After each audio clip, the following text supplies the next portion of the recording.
जीवित अनि जिउँदो सर्वशक्तिमान परमेश्वर बुवा हामी तपाईलाई धन्यवाद दिँदछौँ प्रभु। तपाईले हामीलाई आजको दिनसम्म तपाईको अनुग्रह तपाईको सुरक्षा तपाईको शान्ति हामी माथि राखिदिनु भयो। हामी तपाईलाई धेरै धन्यवाद दिँदछौँ प्रभु। आजको यो विश्राम दिन प्रभु हामी प्रत्येकले एकै ठाउँमा यो मण्डलीमा प्रभु तपाईले आउनलाई सहायता गर्नुभयो। तपाईलाई हामी धेरै धन्यवाद चढाउँदछौँ प्रभु। अझै पनि तपाईको जन छोराछोरीहरू बाटोमा आउँदै हुनुहुन्छ, उहाँहरूलाई सुरक्षित साथ मण्डली आइपुग्नलाई सहायता गर्नुहोस् प्रभु। हामी सेवा सङ्गति सुरु गर्नेछौँ प्रभु। सुरुदेखि अन्त्यसम्म तपाईँ हाम्रो साथमा रहनुहोस्। पवित्र आत्मा तपाईँ आफै भइकन हामीलाई अगुवाई गर्नुहोस् प्रभु।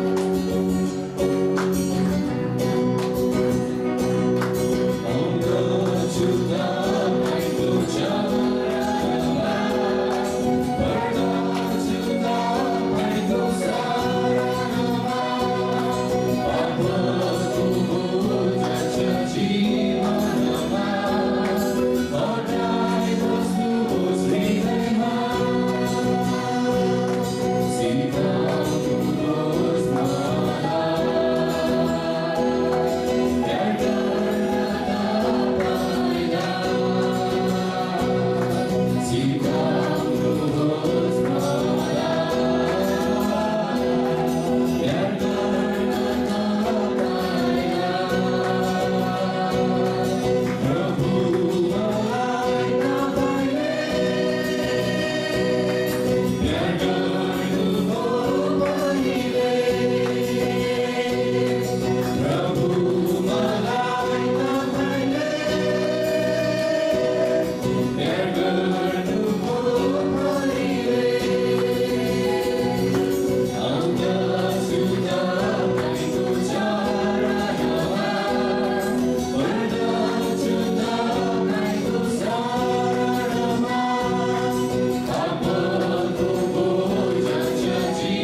अनि आजको हाम्रो बाइबल पाठ भजन सङ्ग्रह 146 भजन सङ्ग्रह 146 नम्बर रहेको छ।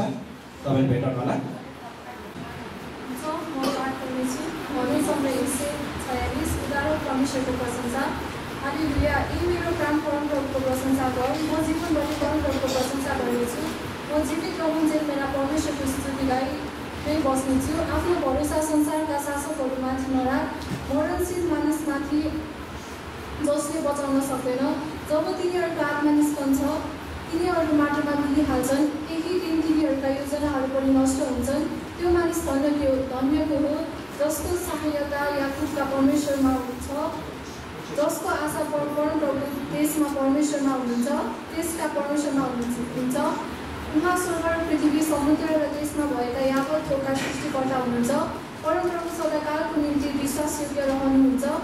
उहाँले अत्याचारमा परेकाहरूका पक्षमा न्याय दिनुहुन्छ र भोकाहरूलाई भोजन दिनुहुन्छ। परमप्रभुले कैदीहरूलाई मुक्त गरिदिनुहुन्छ। परमप्रभुले अन्धाहरूका आँखा खोलिदिनुहुन्छ। परमप्रभुले दबिएकाहरूलाई उठाउनुहुन्छ। परमप्रभुले धर्मीजनलाई प्रेम गर्नुहुन्छ। विदेशीहरूलाई परमप्रभुले रक्षा गर्नुहुन्छ। अनाथ र विधवालाई उहाँले सम्हाल्नुहुन्छ र दुष्टहरूका युक्तिहरू उहाँले विफल पार्नुहुन्छ। परमप्रभुले सदा सर्वदा राज्य गर्नुहुनेछ। यस सियोन तिम्रो परमेश्वरले पुस्तसम्म राज्य गर्नुहुनेछ। हालेलुया। आमेन। हाम्रो परमेश्वर मात्र सदा सर्वदा एक समान हुनुहुन्छ। आमेन। र त्यस्तो परमेश्वरलाई आज तपाईँ हामीले प्रभु र मुक्तिदाता भने ग्रहण गर्न पाएकोमा उहाँको आराधना हामी स्तुति गर्न पाएकोमा हामी सबैजना हामी खुसी हुनुपर्छ। आमेन। आउनुहोस् हामी सबै उठौँ, किनभने तपाईँ हामी जुन उद्देश्यले यस ठाउँमा उपस्थित भएका छौँ। धन्यवाद।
छैन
परमेश्वरले जीवित उपस्थितिलाई हामी यो समय महसुस गरौँ। किनभने उहाँले आफ्नो वचनमा भनेअनुसार हाम्रो परमेश्वर आत्माका परमेश्वर हुनुहुन्छ। उहाँका आराधकहरूले आत्माको सत्यतामा आराधना गर्नुपर्दछ। हामी हरेकले जसरी उहाँलाई आत्मामा गरेका छौँ, आत्मिक रूपमा उहाँलाई हामीले यो समय महसुस गरौँ। उहाँले के भन्न चाहनुहुन्छ तपाईँ हाम्रो जीवनद्वारा, कुराहरूलाई, उहाँका ती आवाजहरूलाई, ती वचनहरूलाई हामी यो समयमा सुन्दैछौँ।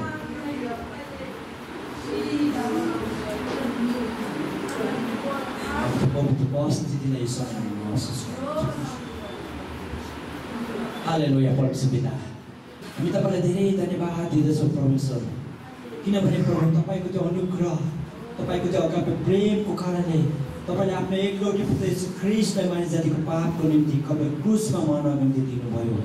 उहाँ मर्नुभयो र मरेको मरे गर्नु भएन, त्यसो दिन पुनरुत्थान हुनुभइकन जीवित परमेश्वर भएको प्रमाण दिनुभएको निम्ति हामी प्रभु तपाईँलाई हृदयदेखि हामी धन्यवाद दिँदछौँ।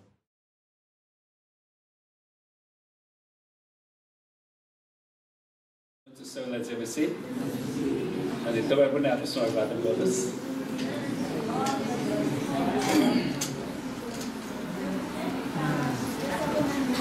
र आउनुहोस् पहिला हामी प्रार्थना गरौँ। हामी सबै सिर्निरौँ। परमेश्वर पिता, हामी तपाईँलाई धेरै धन्यवाद दिँदछौँ। साँच्चै तपाईँ हाम्रो असल अब्बा पिता परमेश्वर, हाम्रो सृष्टिकर्ता परमेश्वर हुनुहुन्छ। तपाईँ आदि र अन्त्य, अल्फा र ओमेगा, हाम्रा चङ्गाई तथा हाम्रा मुक्तिदाता परमेश्वर, हाम्रा सृष्टिकर्ता परमेश्वर, हामी तपाईँलाई धन्यको भन्दछौँ। प्रभु, हामी प्रार्थना गर्छौँ आजको यस बिहानको सभामा परमेश्वर पिता, पुत्र, पवित्र आत्मा त्रिएक परमेश्वर, हामी तपाईँलाई स्वागत गर्दछौँ।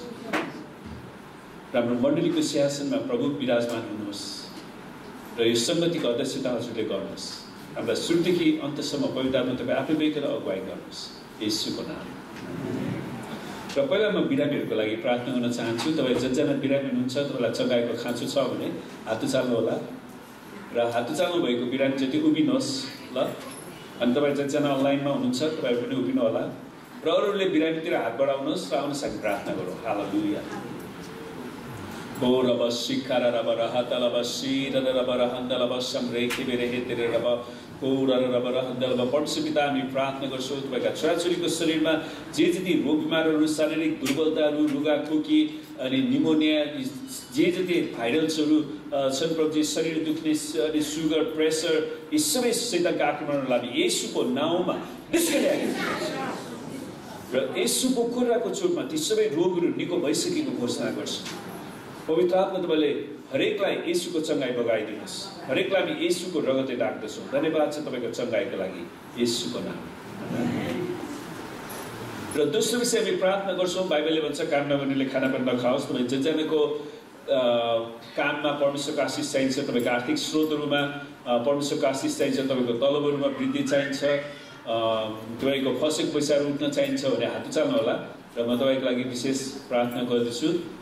हालेलुया। परमेश्वर पिता, हामी तपाईँलाई धन्यवाद दिँदछौँ। यी मेहनती र परिश्रमी हातहरू जसले तपाईँको वचनअनुसार विभिन्न किसिमको व्यवसायमा, रोजगारमा रहेर काम गरिरहनु भएको छ। प्रभु, जसले तपाईँले आफ्नो वचनमा प्रतिज्ञा गर्नुभयो, म तिमीहरूका हातको परिश्रममा प्रशस्त आशिष दिनेछु। प्रभु, तपाईँले यी मेहनती हातहरूलाई प्रशस्त आशीर्वाद दिनुहोस्। हरेकको आर्थिक स्रोतको ढोकाहरूमा आशिष दिनुहोस् प्रभुजी। हरेकको आर्थिक स्रोतको ढोकाहरू खोलिदिनुहोस् प्रभुजी। हरेकको व्यापारमा तपाईँले आशीर्वाद दिनुहोस्। नयाँ कस्टमर तपाईँले जुटाइदिनुहोस् प्रभु। हामी तपाईँसँग बिन्ती गर्छौँ। जतिजनाको रुपियाँ पैसाहरू अड्केको छ, फसेको छ प्रभु, त्यसलाई पनि हामी येशूको नाममा खोल्ने आज्ञा दिन्छौँ प्रभु। त्यो उठ्न सकेको होस् प्रभु, अनि हरेकलाई तपाईँले जुटाउनुहोस् प्रभु। हामी प्रार्थना गर्छौँ अनि हरेकलाई प्रभु जसरी तपाईँले आशीर्वाद दिनुहुन्छ अनि प्रभु उनीहरूलाई दशांश, स्वेच्छाको बेटी, धन्यवादको बेटी, प्रेम बेटी दिन सिकाउनुहोस् प्रभु। धन्यवाद दिन्छौँ येशूको नाममा। हुन्छ, परमेश्वरलाई धन्यवाद होस्। हामी लामो समयपछि फेरि एकैसाथ भेला हुन पाएका छौँ र आउने हप्तादेखि हामी अझ अरू धेरै भेला हुनेछौँ। प्रभुलाई धन्यवाद होस्। र आजको विषय छ, आज हामी महत्त्वपूर्ण विषयमा हेर्दैछौँ, तपाईँको जिब्रो। जिब्रोको बारेमा हेर्छौँ। तपाईँको जिब्रो फलदायी वा विनाशकारी? यो फलदायी छ कि विनाशकारी छ? Your tongue fruitful or catastrophic? इङ्ग्लिसमा त आज हामी टेलिभिजनमा धेरै छाडा शब्दहरूले भरिएका कार्यक्रमहरू देख्दछौँ, सुन्दछौँ है। छाडा शब्दहरू, शराबका शब्दहरू, तुच्छ बोलीहरू स्तरीय भाषाको रूपमा प्रयोग भइराखेको हामी पाउँदछौँ। इङ्ग्लिस भाषामा पनि उनीहरूले कहाँको शब्द कहाँ लगेर प्रयोग गरिरहेछ। अनि हाम्रो धेरै जवान भाइ बहिनीहरूले इङ्ग्लिस सिक्ने क्रममा उनीहरूले किन छाडै शब्द सिक्नु पर्ने? अलि राम्रो भाषा सिके हुन्छ नि। अनि यो दुःख लाग्दो कुरा छ। अनि नेपाली भाषामा पनि कतिजनाहरूले छाडा शब्द बोल्न सिकिरहनु भएको छ। अनि कतिचोटि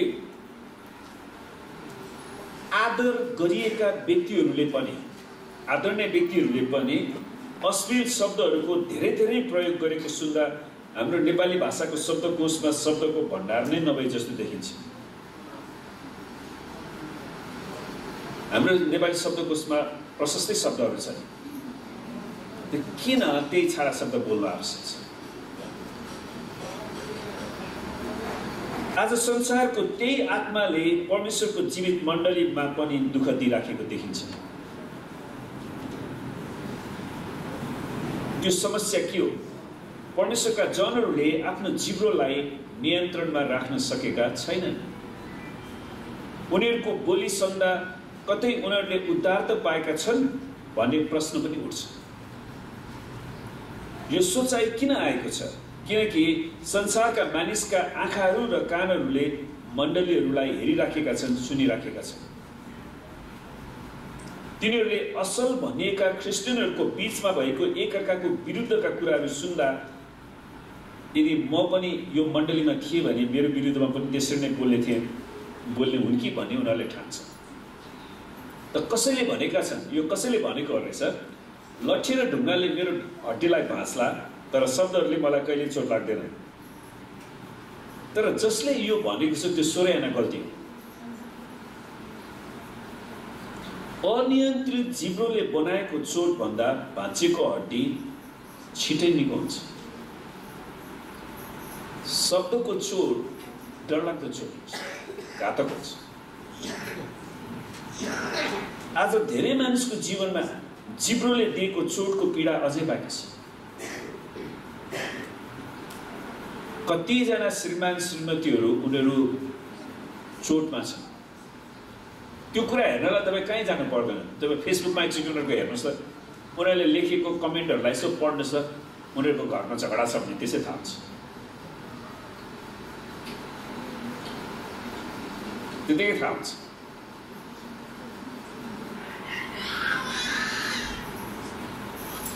आज धेरै मानिसको जीवनमा जिब्रोले दिएको चोटको पीडा बाँकी भएको कारण उनीहरूले त्यही प्रकारले व्यवहार गरिराखेका छन्।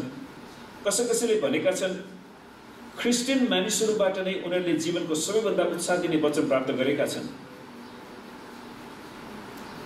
र क्रिस्चियन मानिसहरूले नै उनीहरूलाई सबैभन्दा ठुलो चोट पनि दिएका छन्। कतिजना मान्छेले त्यस प्रकारले भनेका रहेछन्। हामी सबैले यो बुझ्नु पर्दछ कि हाम्रो जिब्रो कि त परमेश्वरको राज्यको विरुद्धमा जान्छ कि त यसले परमेश्वरको राज्यको पक्षमा बोल्दछ। कि यो परमेश्वरको राज्यको पक्षमा जान्छ कि परमेश्वरको राज्यको विरुद्धमा जान्छ। हाम्रो मुखबाट निस्कने कुराले वा बोलीले एउटा सेवकाईद्वारा परमेश्वरले हाम्रो जीवनमा ल्याउन खोज्नु भएको आशिषलाई कि त नष्ट गरिदिन्छ कि निर्माण गर्दछ, कि त्यसलाई लागू गर्छ। त्यसैकारण आज म तपाईलाई यो प्रश्न सोध्न चाहन्छु, तपाईको जिब्रो फलदायी छ कि विनाशकारी छ? यो चाहिँ हामीले आफैले सोध्नुपर्ने प्रश्न। आजको प्रचारको मुख्य पाठ याकुबको पुस्तकबाट लिएको छ। धेरै बाइबल विद्वानहरूले यस पुस्तकको शीर्षक व्यावहारिक क्रिस्चियन जीवन, प्र्याक्टिकल क्रिस्चियन लिभिङ भनेर राखेका छन् याकुबको पुस्तकलाई। त बाइबलका अरू कुनै पनि पुस्तकले भन्दा याकुबको पुस्तकले जिब्रोको बारेमा धेरै सिकाएको छ, बताएको छ। त यदि याकुबको पत्र साँच्चै नै व्यावहारिक क्रिस्चियन जीवनको पुस्तक हो भने प्रभावशाली जीवन जिउन जिब्रोलाई नियन्त्रणमा राख्न एकदमै महत्त्वपूर्ण छ। हाम्रो जिब्रोलाई त याकुब 3 को 2 देखि 10 म अहिले तपाईको लागि पढ्दिन्छु। किनकि हामी सबै धेरै भुल गर्दछौँ। जुन मानिसले आफूले बोल्ने कुरामा भुल गर्दैन त्यसले आफ्नो सारा शरीरमा पनि लगाम लगाउन सक्छ र त्यो सिद्ध मानिस हुन्छ। यदि घोडाहरूलाई बसमा राख्नलाई तिनीहरूका मुखमा लगाम लगायौँ भने तिनीहरूका सारा शरीरलाई जता मन पर्यो त्यतै लान सक्छौँ। हेर त जहाजहरू जो तेज हावाले चल्दछन् ती ठुला ठुला भए तापनि एउटा सानो पतवारद्वारा कर्णधारले आफ्नो इच्छाअनुसार जता मन पर्यो त्यतै लान्छ। यो पतवार भनेको त्यो पावलले यो के अरे याकुबले यो पत्र लेख्दाखेरि त्यतिखेर मोटर बोट थिएन। सबै उनीहरूको त्यो ढुङ्गामा चाहिँ काठहरू हुन्छ हैन, त्यो पन्यु जस्तो, अनि त्यसले चाहिँ त्यसलाई ल्याउँछ। त्यसलाई चाहिँ नेपालीमा पतवार शब्द राखेको छ, वर्ड्स हुन्छ इङ्ग्लिसमा। पतवारद्वारा कर्णधारले आफ्नो इच्छाअनुसार जता मन पर्यो त्यतै लान्छ। त्यस्तै जिब्रो पनि एउटा सानो अङ्ग भएर ठुला ठुला कुराको अभिमान गर्दछ। हेर, एउटा सानो आगोको झिल्कोले ठुलो वन पनि स्वाहा पार्दछ। जिब्रो पनि एउटा आगो नै हो। यो शरीरका अङ्गहरूमध्ये अधर्मको एउटा दुनियाँ नै हो। यसले सारा शरीरलाई दूषित पार्दछ र जीवनको सारा क्रममा नै आगो सल्काइदिन्छ र नरकको आगोमा त्यो जल्छ। हरेक किसिमका पशुपन्छी, घस्रने जन्तु र समुद्रका जीवजन्तुलाई तह लगाउन सकिन्छ र मानिस जातिबाट नै तह लगाइएको छ। तर जिब्रोलाई कुनै मानिसले तह लगाउन सक्दैन। घातक विषले भरिएको यो चञ्चल दुष्ट हो। यसद्वारा हामी प्रभु र पिताको प्रशंसा गर्दछौँ र यसैद्वारा परमेश्वरको स्वरूपमा बनेका मानिसहरूलाई हामी श्राप दछौँ। एउटै मुखबाट आशीर्वाद र श्राप निस्कन्छ। मेरा भाइ हो, यसो नहुनु पर्ने हो। आमेन। जब परमेश्वरले मानिसलाई सृष्टि गर्नुभयो, उहाँले हामीलाई 2वटा आँखाहरू, 2वटा कानहरू, नाकका 2वटा पालहरू र एउटा मुख दिनुभयो जसमा एउटा ठुलो माछो वा जिब्रो बस्छ। आँखा, कान र नाकले हाम्रो सेरोफेरो बारे जानकारी दिन्छ। तिनीहरूकै माध्यमद्वारा हामीहरू हाम्रो संसारको निरीक्षण गर्दछौँ र हाम्रो जिब्रोले हाम्रो सेरोफेरोमा रहेका समाजबारे बताउने काम गर्दछ। मानिसको सृष्टिमा परमेश्वरको डिजाइन अनुसार हामीले बोल्न अगाडि 2 चोटि निरीक्षण वा अध्ययन गर्न आवश्यक छ। कुनै पनि कुराको बारेमा बोल्नुभन्दा अगाडि 2 चोटि तपाईँले त्यसलाई हेर्नु पर्यो, 2 चोटि त्यसको बारेमा सुन्नु पर्यो, 2 चोटि त्यसको बारेमा त्यसलाई सुन्नु पर्यो, अनि त्यो के रहेछ, अनि तब मात्र तपाईँले त्यसको बारेमा बताउन सक्नुहुन्छ। परमेश्वरले हामीलाई बोलिएको शब्दको शक्ति दिनुभएको छ। त्यसैकारण आज धेरै मानिसहरू बन्धनमा छन्। तिनीहरूले अनुभव गरेको तिनीहरूको द्वन्द्व तिनीहरूको जिब्रोमा छ। द्वन्द्व चाहिँ त्यही जिब्रोमा छ। यसको अर्थ के हो त?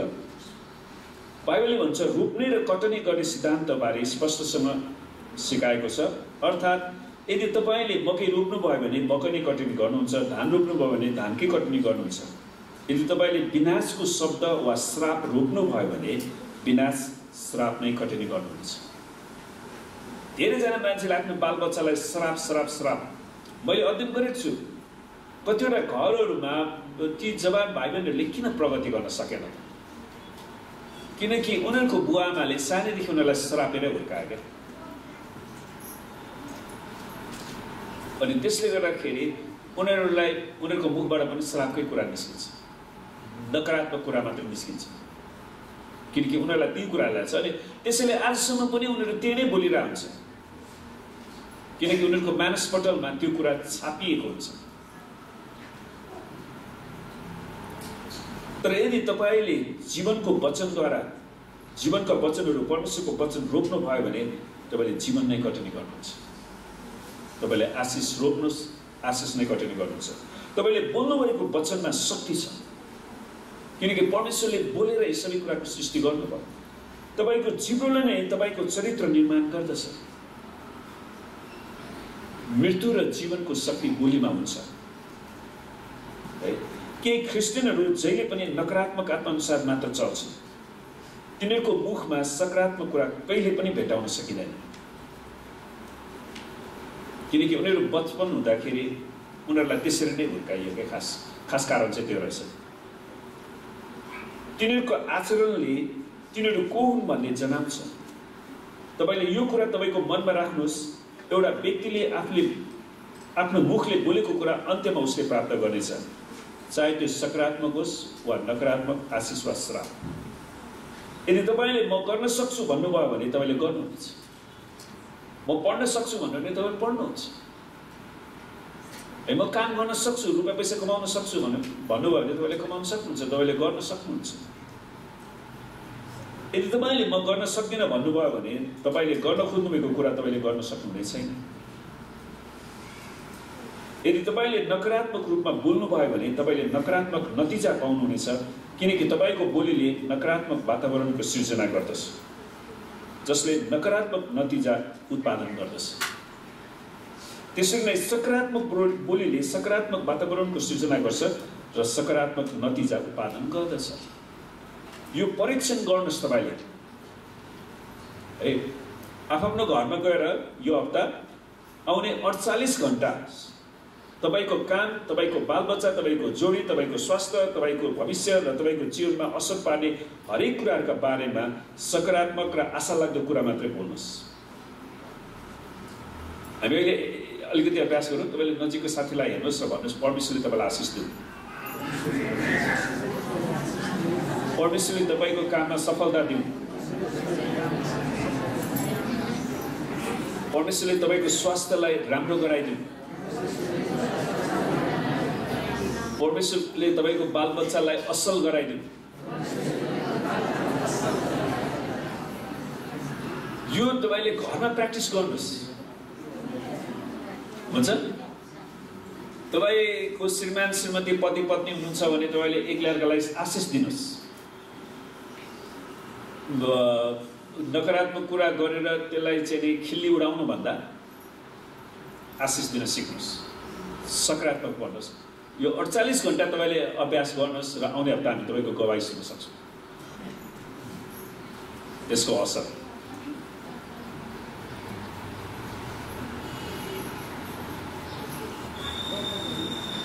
सुरुमा त यसो गर्न गाह्रो होला, कोही कोही मान्छेलाई के भनेको झनक्क रिस उठिहाल्छ नि, छाडा शब्द निस्किहाल्छ है। त्यसैले सुरुमा गाह्रो होला र अप्ठ्यारो लाग्ला, तर तपाईले कस्तो नतिजा प्राप्त गर्नुहुन्छ त्यसलाई हेर्नुहोस्। जसरी हामीले पहिले नै भनिसकेका छौँ कि तपाईको जिब्रोले तपाईको चरित्रको प्रतिबिम्ब परिवर्तन गर्दछ। तपाईको बोली वचनले नै तपाईको वास्तविकता प्रकट गर्छ। आफैलाई धर्मी देखाउनेहरू बारे याकुबले यसो भन्दछन्, यदि कोही मानिसले आफूलाई धर्मी सम्झन्छ र आफ्नो जिब्रोमा लगाम लगाउँदैन तर आफ्नो हृदयलाई धोका दिन्छ भने त त्यस मानिसको धर्म व्यर्थ हुन्छ।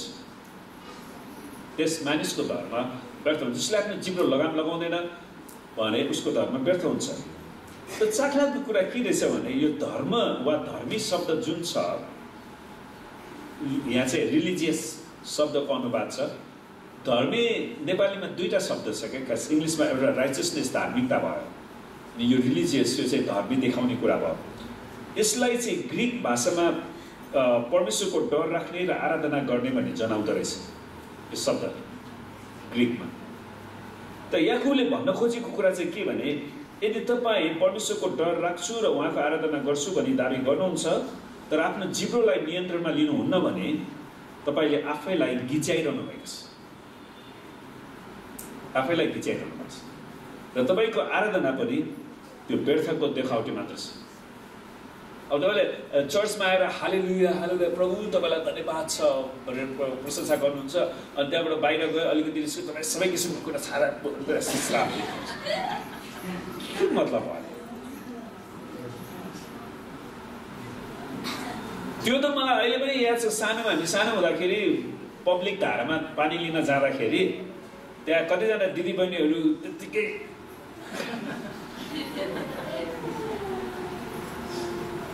श्राप दिन सुरु गरेर त्यो देखिन्छ।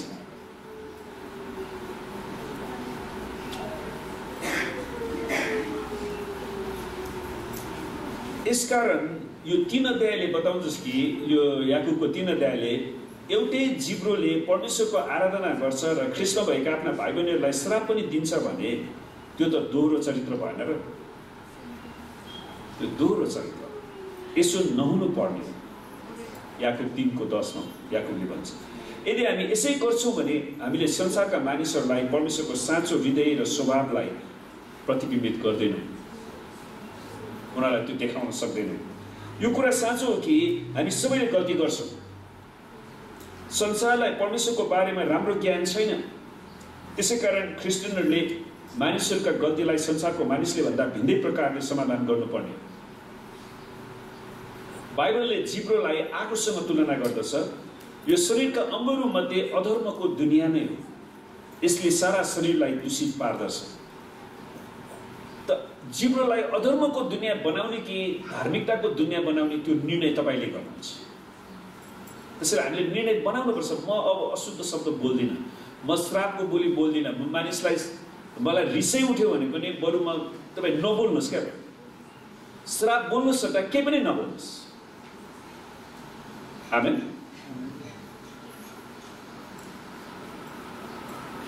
तपाईँलाई थाहा छ इङ्ग्लिसमा एउटा भनाइ छ, द वेपन अफ साइलेन्स। चुपचाप बस्नु, शान्त रहनुको पनि यो एउटा शक्तिशाली हतियार हो। धेरैजना मान्छेलाई थाहा छैन, हरेक कुराको हामीले प्रतिकार गर्नुपर्छ। तपाईँले हरेक कुराको प्रतिकार बोलेर गर्नु पर्दैन, हरेक कुराको प्रतिकार तपाईँले नबोलेर चुप लागेर पनि गर्न सक्नुहुन्छ। यो कुरा धेरैले बुझेको छैन क्या।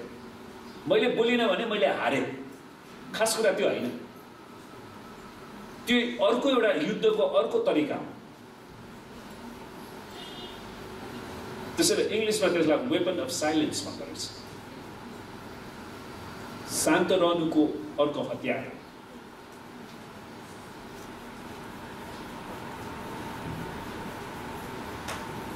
किनकि यो अधर्मको दुनियाँ, त्यसैले यसलाई जोगाउन पर्छ अनि यसले सारा शरीरलाई दूषित पार्दछ। त्यसैले तपाईँको बोलीले तपाईँको शरीरलाई पनि दूषित पार्न सक्छ वा तपाईँको शरीरलाई पवित्र पार्न पनि सक्छ। तपाईँको जिब्रोले सुधार गर्ने वा निर्माण गर्ने र नष्ट गर्ने दुवै क्षमता राख्दछ। सुधार गर्ने क्षमता पनि राख्छ, नष्ट गर्ने क्षमता पनि राख्दछ। यो हाम्रो शरीरको सानो अङ्ग भए तापनि यसले ठुलो आगो सल्काउन सक्दछ। एउटा सानो झुल्काले ठुला ठुला बस्ती उजाड पारेका घटनाको बारेमा हामीले धेरै नै पढेका छौँ। हानि गर्दैन भन्ठानिएका शब्दहरूले परिवारहरू, विवाहहरू, मित्रताहरू, राष्ट्रहरू र मण्डलीहरूलाई पनि नष्ट गर्न सक्छ।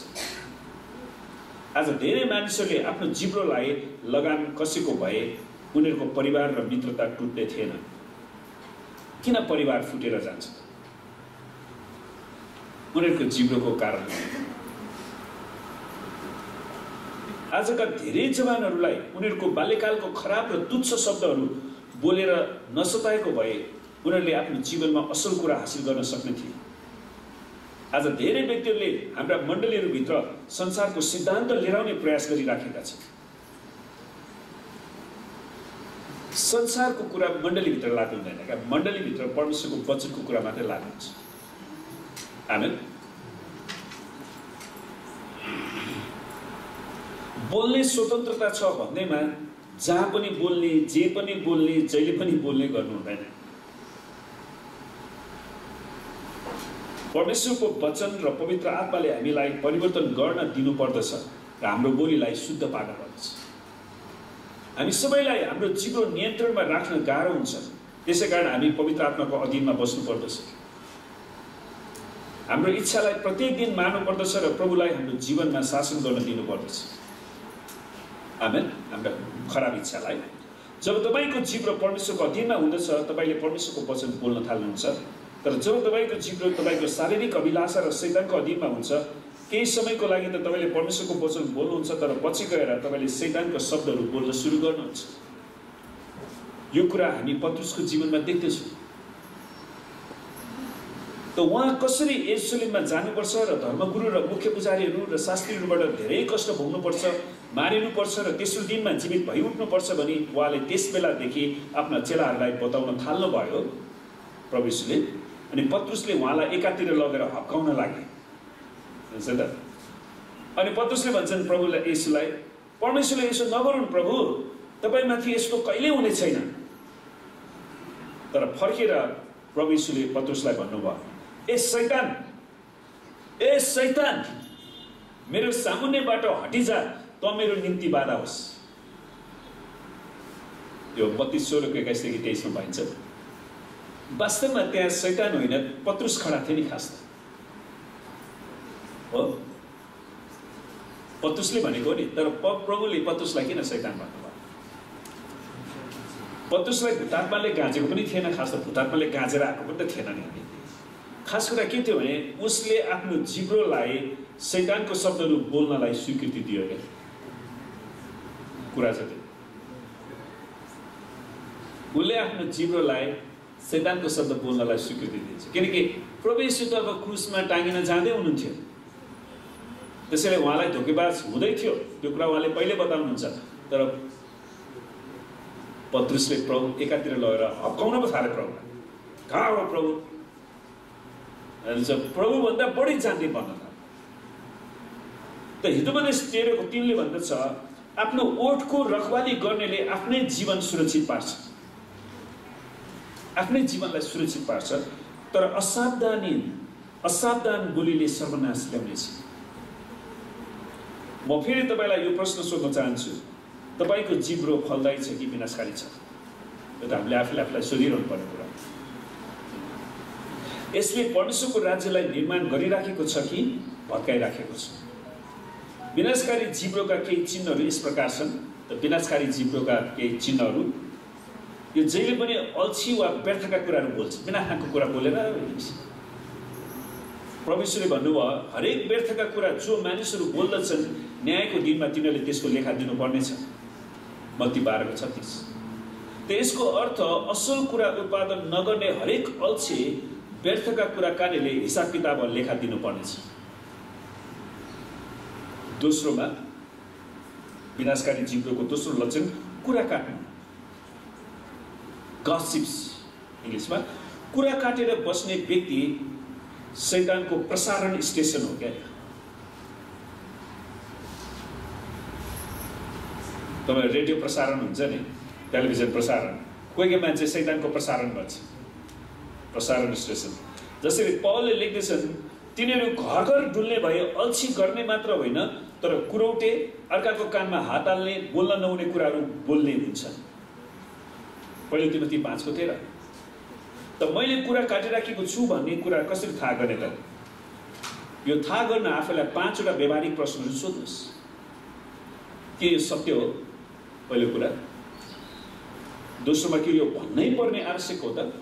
कतिवटा कुराहरू भन्नै पर्ने अवस्था आउँछ। कसैले मण्डलीलाई भत्काउने काम गरेछ भने भन्नु पर्यो, होइन? कसैले झुटा शिक्षा ल्याउँदैछ, कसैले खराब कुरा गर्दैछन् भने त्यो कुरा भन्नुपर्छ। तर यो सरासर व्यक्तिगत मामलाको कुरा थियो भने त्यसलाई भनेर आवश्यक छैन। यो भन्नु आवश्यक भएको कुरा हो कि होइन? यो भनेर झुन्डलाई फाइदा छ कि छैन?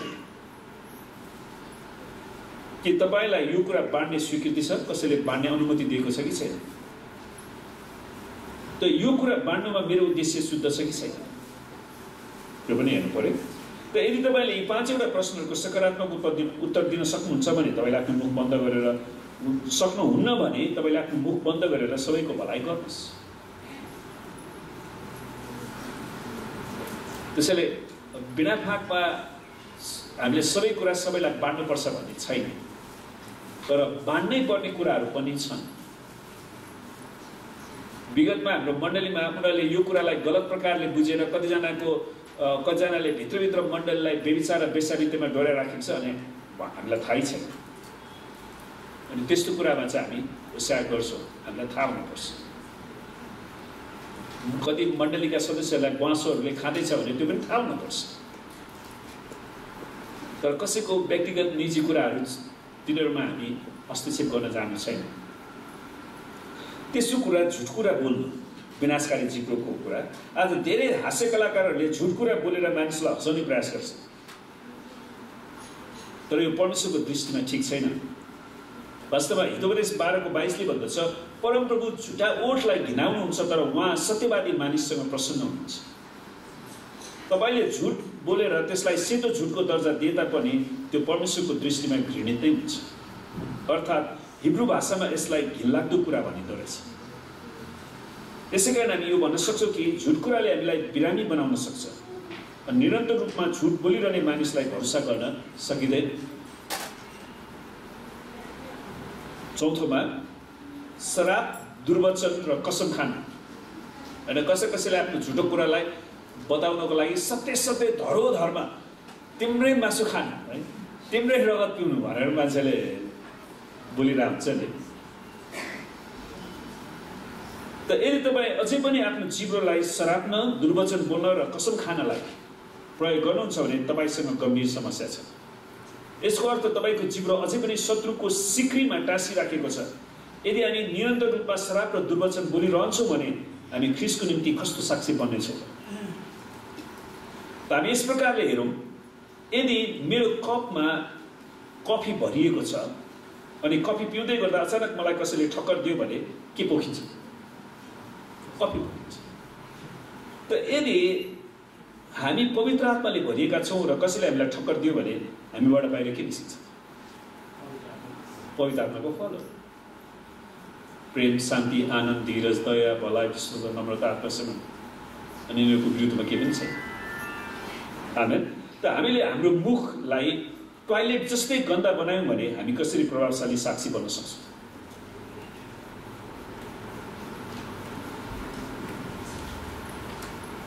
प्रियहरू, हामीले बोलेका शब्दहरूलाई ध्यान दिएर सुनौँ। हामीले कोसँग बोलिराखेका छौँ, कसरी बोलिराखेका छौँ, कहिले बोलिराखेका छौँ र कहाँ बोलिराखेका छौँ, त्यसप्रति होशियार हुनुपर्छ। किनकि ठिक कुरा पनि बेठिक समय बेठिक मान्छेहरूसँग बोल्यो भने त्यो बेठिक हुन सक्छ। त्यसको सन्दर्भ मिल्नुपर्छ। जब हामी हाम्रो जिब्रोको नियन्त्रण गुमाउँछौँ, हाम्रो सारा जीवन नै हाम्रो नियन्त्रण बाहिर जाँदछ। यदि हामी सफल जीवन जिउन चाहन्छौँ भने हाम्रो जिब्रोलाई नियन्त्रणमा राख्नै पर्छ। यसैया अगमवक्ताले पनि आफ्नो पापपूर्ण ओठबारे प्रस्ताव गर्दछन् र उनले भन्दछन्, धिक्कार, म नष्ट भएँ, किनभने म अशुद्ध ओठ भएको मानिस हुँ र अशुद्ध ओठ भएका मानिसहरूको बीचमा म बस्दछु। परमेश्वरले यसैयालाई दर्शन दिएपछि उसले आफ्नो कुरालाई, उसको बोलीहरू सबै फटाफट बाहिर निस्क्यो। परमेश्वर, म अशुद्ध मानिसहरूको माझमा बसिरहेको छु, मेरो मुखबाट कति अशुद्ध कुरा निस्केको छ। अनि उनले त्यो कुरा स्वीकार गर्छन्, प्रस्ताव गर्छन्। त्यसपछि एकजना स्वर्गदूत सराफले उनको मुख भुङ्रोले छोएर भने, हेर, यसले तिम्रो ओठ छोएको छ, अब तिम्रो अधर्म मेटियो र तिम्रो पापको प्रायश्चित भयो। यसैया 6:5 7। अनि परमेश्वरले यसैयाको पापलाई क्षमा गर्नुहुन्छ, उसको जिब्रोको पापलाई। तब मात्रै यसैया चाहिँ परमेश्वरको प्रतिनिधिको रूपमा सेवकाईमा आउन सके। त सेवकाईमा आउनको लागि यी महत्त्वपूर्ण योग्यताहरू रहेछन्। बाबेलको धरारा बनाउनेहरूमाथि दण्ड खन्याउँदा परमेश्वरले तिनीहरूको जिब्रोलाई अल्मल्याउनु भएको थियो नि, हो। उनीहरू चाहिँ स्वर्गसम्मै पुग्ने धरारा बनाउन लागि परमेश्वरले उनीहरूलाई सारा संसारभरि जाऊ भन्नुभएको थियो। उनीहरू हामी त्यसरी तितर-बितर हुन नपरोस् भनेर त्यो बेलासम्म सबैको भाषा एउटै थियो। अनि परमेश्वरले भाषा खलबलाइदिनु भयो। अनि तर प्रेरित 2 अध्यायमा परमेश्वरले पवित्र आत्मा खन्याउनु भयो अनि उहाँले तिनीहरूलाई अन्य भाषाहरूको वरदान दिनुभयो। अनि ती भाषाहरूले के गरिरहेका थिए? परमेश्वरको महान कार्यको वर्णन गरिराखेका थिए। यदि हामी यस संसारमा परमेश्वरको आशिष लिएर आउन चाहन्छौँ भने हाम्रो जिब्रोलाई पवित्र आत्माको शक्ति र नियन्त्रणभित्र लिएर आउनु पर्दछ। आमेन। त फलदायी जिब्रोको चरित्र हामीले कसरी फलदायी जिब्रोको विकास गर्न सक्छौँ त? नम्बर 1 मा शान्त बस्ने अभ्यास गर्नुहोस्। हरेक कुराको प्रतिक्रिया नजनाउनुहोस्। प्रतिक्रिया दिनै पर्ने छ भने मात्रै। बाइबलले भन्दछ सबै कुराको लागि समय छ र आकाशमुनि सबै कार्यकलापको बेला छ, समय छ। शान्त बस्ने एउटा समय छ, चुप्प लाग्ने एउटा समय छ। है, उपदेशक 3 अध्यायको 1 देखि 7 सम्म तपाईँले पढ्नु थाहा गर्न सक्नुहुन्छ। तर मानिसहरूले यसलाई उल्टा पाल्टा गरेका छन्। मानिसहरू शान्त रहनुपर्ने बेला बोल्न थाल्छन् र बोल्नुपर्ने बेला शान्त रहन्छ। बाइबलले यो पनि भन्दछ प्रत्येक मानिस सुन्नमा छिटो, बोल्नमा ढिलो हुनुपर्छ। याकुब 1:19। यसको राम्रो उदाहरण हाम्रा प्रभु येशू हुनुहुन्छ। येशू ख्रीष्टलाई पिलातुसको अदालतमा लगिँदा उहाँको विरुद्ध झुटा आरोप लगाइदा पनि उहाँ चुपचाप रहनुभयो, उहाँ शान्त रहनु। मत्ती 26:62-63 मा, मत्ती 27:12 मा पाउँछौँ। त याद गर्नुहोस्, यदि तपाईँ शान्त वा चुपचाप रहनुभयो भने कसैले पनि तपाईँले नभन्नु भएको कुरा भन्न सक्दैन। तपाईँले बोलेको कुरालाई त मान्छेले यताउता लाने हो नि, तपाईँले बोल्दै नबोल्नुको कुरा त लान सक्दैन। अनि दोस्रो कुरा, अरूको कुरा काट्दैन बिना फाकमा। तेस्रोमा निरन्तर ख्रीष्ट येशूको साक्षी दिइरहन्छ। फलदायी जिब्रोले परमेश्वरको राज्यको निर्माण र विस्तारको निम्ति निरन्तर साक्षी दिन्छ, अर्थात् सुसमाचार प्रचार गरिरहन्छ। साथसाथै वचन र कर्मद्वारा वा कामद्वारा ख्रीष्टको चरित्रलाई उसले प्रतिबिम्बित गर्छ। अनि प्रेममा सत्य बोल्छ जहिले पनि। येशू ख्रीष्टको सेवकाईलाई गहिरिएर अध्ययन गर्ने हो भने उहाँले प्रेमको साथ सत्य बोल्नु भएको थियो। पावलले भन्दछन् कि मैले मानिसहरू र स्वर्गदूतहरूको भाषामा बोले तापनि ममा प्रेम छैन भने म हल्ला मचाउने घण्टा र झैँझै गर्ने झ्याली मात्र हुन्छु। नत्र भने मान्छेहरू चाहिँ होइन, म हल्ला मचाउने घण्टा र झैँझै गर्ने झ्याली, कुनै पनि बाजालाई। त्यसैले सुन्नुहोस्, परमेश्वरलाई धन्यवाद होस्, उहाँले हामीलाई करहरू दिनुभएको छ। सारेगम पदनिसा, इङ्ग्लिसमा डोरेमिफा सोलाटिडो, तीहरू दिनुभएको छ। स्वरको वर्णहरू दिनुभएको छ। किन? ताकि त्यो स्वर सुमधुर हुन सकोस्, त्यो चाहिँ एकदमै आराधना योग्य हुन सकोस्। तर त्यो स्वरलाई जथाभावी गरेर जे पाइँदै ढ्याङढ्याङ डुङडुङ ढ्याङढ्याङ पाऱ्यो भने के हुन्छ? त्यो डिस्टर्बेन्स हुन्छ। त्यही स्वर आशिष हुन सक्छ, त्यही स्वर श्राप हुन सक्छ। त्यसैले यहाँनिर पावलले लेख्छन्, मैले मानिसहरू र स्वर्गदूतहरूको भाषामा बोले तापनि ममा प्रेम छैन भने म हल्ला मचाउने घण्टा र झैँझै गर्ने झ्याली मात्रै हुन्छु। यो बकवास, गनगन र गुनासो गर्दैन यो जिब्रोले बिना फाकमा। उजाड स्थानमा इजरायलीहरूले परमेश्वरको महान उपस्थितिको अनुभव गरेका थिए, तापनि तिनीहरू जहिले पनि गनगन गरिरहेका। कहिले मासु खान पाएन, कहिले के भएन, कहिले के भएन, कहिले के भएन। परमेश्वर उनीहरूकै सामने हुनुहुन्थ्यो। दिउँसो बादलको खामा, दिन रातमा आगोको खामाद्वारा उनीहरू त्यहीँ थिए, र पनि उनीहरू गनगनाइरहे। त पहिलो कोरिन्थी 10:10 भन्दछ कि निरन्तरको गनगनकै कारण कयौं इजरायलीहरू उजाड स्थानमा नै मरे। उनीहरू प्रतिज्ञाको भूमिमा टेक्न पाएन। भनेपछि गनगनले हामीलाई प्रतिज्ञाको भूमिमा जानबाट पनि रोक्न सक्दो रहेछ। फलदायी र निर्माण गर्ने जिब्रोले उहाँले गर्नुभएका सबै कुराको निम्ति परमेश्वरलाई प्रशंसा चढाइरहन्छ।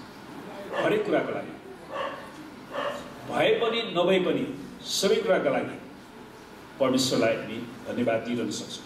सबै परिस्थितिमा धन्यवाद देऊ, किनकि ख्रीष्ट येशूमा तिमीहरूको लागि परमेश्वरको इच्छा यही हो। पहिलो तेसलोनिके 5:18।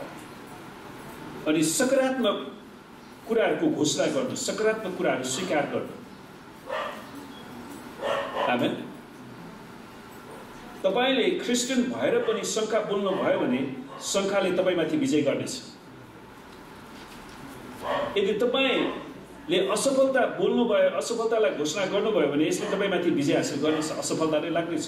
यदि तपाईले रोग बिमारलाई मात्र घोषणा गरिरहनु भयो भने तपाईले जहिले पनि त्यही रोग बिमार मात्रै कटनी गरिरहनुहुन्छ। यदि तपाईले कमजोरीपनाको घोषणा गर्नुभयो भने तपाईँ कमजोर बन्नुहुन्छ। यदि तपाईले गरिबी, डर, पारिवारिक असन्तुष्टिको बारेमा मात्र घोषणा गर्नुभयो भने तपाईले त्यही कटनी गर्नुहुन्छ। त हाम्रो जिब्रोलाई खराब अवस्थाको महिमा गर्नलाई प्रयोग गर्न दिनु हुँदैन। सातौँमा फलदायी जिब्रोको चरित्र निरन्तर परमेश्वरको प्रशंसा गर्दछ। हर समय म परमप्रभुको प्रशंसा गर्नेछु, उहाँको प्रशंसा निरन्तर मेरो मुखमा हुनेछ। भजन सङ्ग्रह 34:1। प्रिय मित्रहरू, यदि तपाईले आफ्नो जीवनमा परमेश्वरले काम गर्नुभएको देख्न चाहनुहुन्छ भने निरन्तर उहाँको प्रशंसा गरिरहनुहोस्।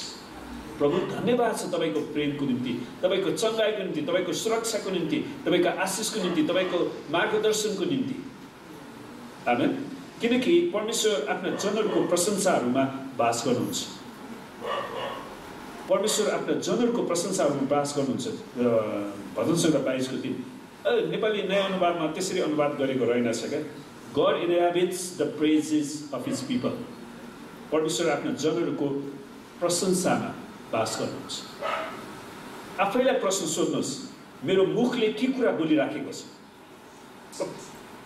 बाइबलले भन्दछ जीवन र मृत्युको शक्ति जिब्रोमा हुन्छ। हितोपदेश अध्यायको 21। त जिब्रोले मार्न सक्छ, जीवन दिन सक्छ। यसले आशाविहीनलाई आशा दिन्छ र परमेश्वरमा जोडाउँछ। यसले सम्बन्धलाई भत्काउन पनि सक्छ, निर्माण गर्न पनि सक्छ। श्रीमान श्रीमतीलाई फुटाउनलाई के गाह्रो भयो? त्यही शब्दको दुरुपयोग के भन्छ? शब्दको सदुपयोग गर्यो भने त्यो परिवार कति मिल्छ, शब्दको दुरुपयोग भयो भने त्यही परिवार झगडामा जान्छ। यसले तपाईँको सन्तानलाई निर्माण गर्न पनि सक्छ, मार्न पनि सक्छ। कोही बाबुआमाले अहिले केही गर्दैन, यो खतम बेकामको कुन बेला मैले जन्माएछु भनेर त्यसरी श्राप बोल्दा बोल्दा त्यो अन्तमा त्यस्तै हुन्छ। त यसले मानिसहरूलाई ख्रिस्टमा डोराउन सक्छ, साथै ख्रिस्टबाट टाढा लान पनि सक्छ। यसै कारण प्रियहरू, परमेश्वरको प्रशंसा गर्नुहोस् र तपाईँको जीवनमा भएका फोहोर मैलालाई पवित्र आत्मालाई डढाउन दिनुहोस् र तपाईँको सम्बन्ध, मित्रता, विवाह र मण्डली निर्माण हुन सकोस्। आमेन। र आउनुहोस् हामी आँखा चिम्लौँ र केही समय यो परमेश्वरको वचनलाई मनन गरौँ।